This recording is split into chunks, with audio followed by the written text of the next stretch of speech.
Saan tutungo ang mga habang patalikod naghihingalo?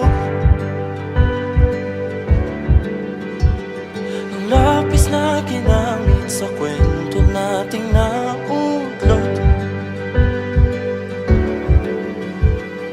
Bawat buklat ng aklat binabalikan, mga liham na ang laman, ligayang dala, ikaw lang ang may akda. Sa lahat ng pahinang sinulat ng tadhana, Ikaw at ikaw pa rin. ang yugtong paulit-ulit kong babalik-balikan. Sigaw ay ikaw pa rin.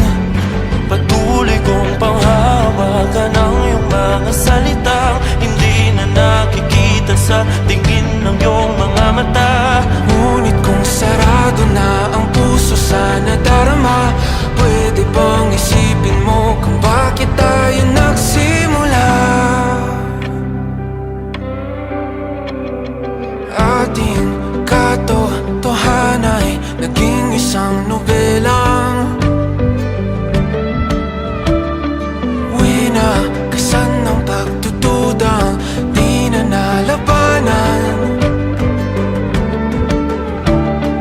Nais na maramdaman muli kung paano isulat ang pangalan mo. Ngunit bawat letra'y mahirap nang iguhit, dahil binubuo nila ang iyong mga pangako. Sa lahat ng pahinang sinulat ng tadhana'y Ikaw at ikaw pa rin.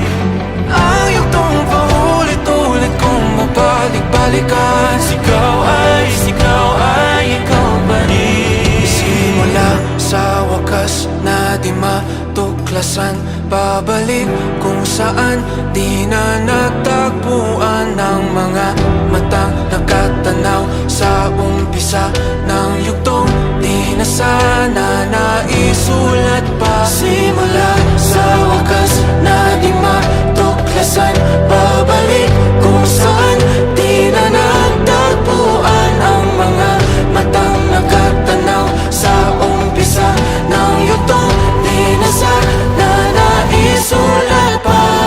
Sa lahat ng pahinang sinulat ng tadhana, Ikaw at ikaw pa rin.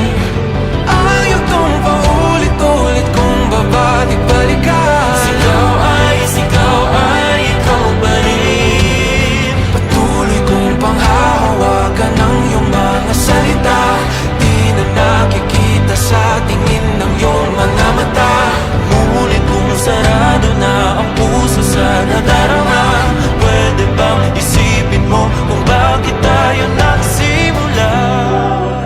Na di matuklasan, babalik Ikaw at ikaw pa rin. ang mga matang nakatanaw sa umpisa ng yugtong. Sigaw ay